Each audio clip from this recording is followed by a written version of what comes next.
Buenas tardes, alumnos. En esta clase mostraré cómo funciona un motor trifásico.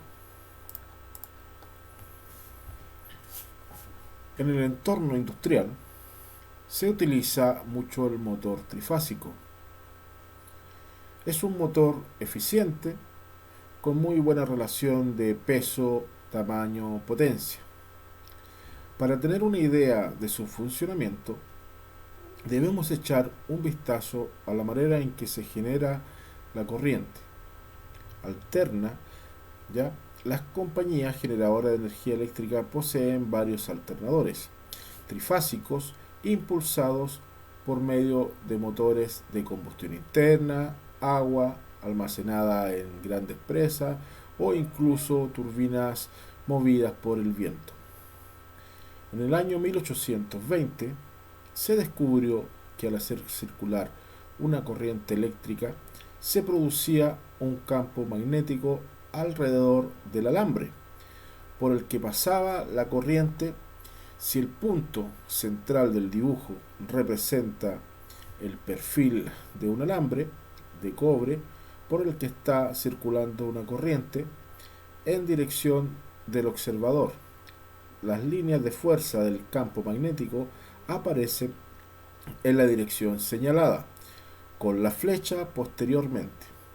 Se encontró que al enrollar el alambre formando una bobina, el núcleo de hierro se reforzaba, el campo magnético generado y se podía crear un electroimán. Esto es un imán que se podía activar a voluntad al conectarlo a una pila eléctrica. Luego se encontró que si se movía un imán permanentemente junto a una bobina de alambre, por supuesto, se producía una corriente eléctrica en el alambre, sin tener de por medio batería alguna. En otras palabras, la corriente eléctrica en movimiento produce magnetismo y el magnetismo en movimiento produce una corriente eléctrica. Este principio permitió desarrollar el alternador más básico representado en esta ilustración.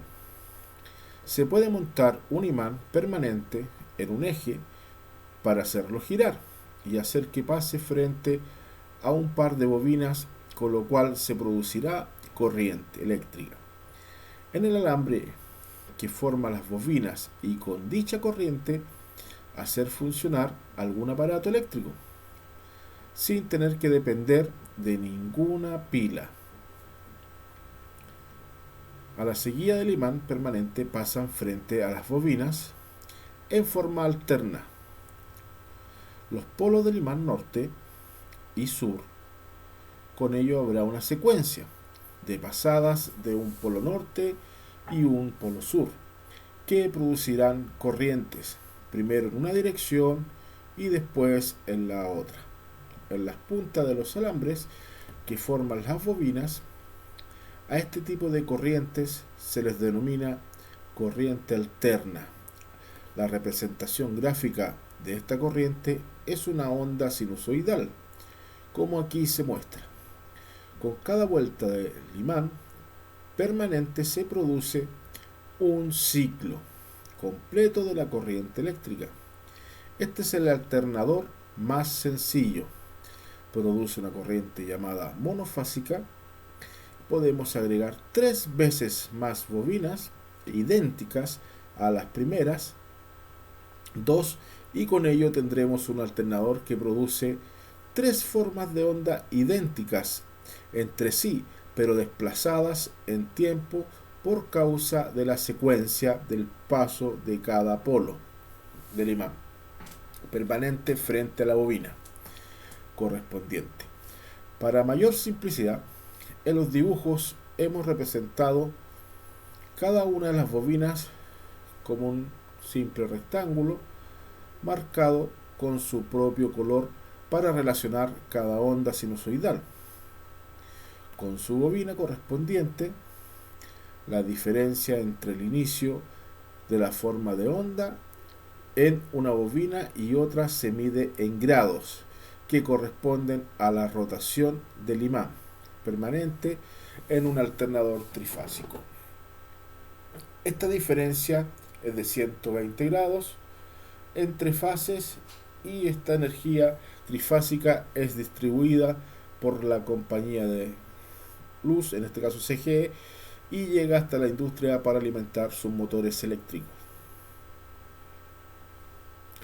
Generalmente un motor eléctrico trifásico utilizado en la industria es del tipo jaula de ardilla.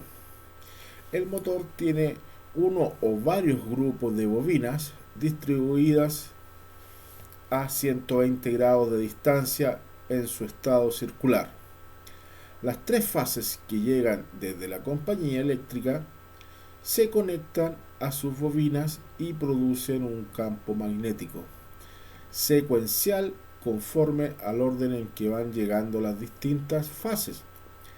Este campo secuencial resulta en un campo magnético giratorio que induce campos barras del rotor de la misma manera en que sucede en un motor monofásico, pero por ser un campo giratorio arrastra al rotor haciéndolo girar, el hecho de que el campo sea giratorio.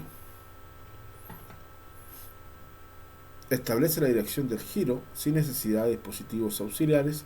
Para ello, esto hace que el motor pueda ser más compacto y ligero. Es un motor muy eficiente, aunque como cualquier motor de inducción sufre de cierto deslizamiento. Es decir, el rotor no da una vuelta por cada secuencia giratoria de las fases, por supuesto, sino que se puede decir que resbala ligeramente a medida que la carga que se le asigna se vuelve más intensa. Espero que esta descripción muy básica de un motor trifásico les haya sido de utilidad para tener una idea de su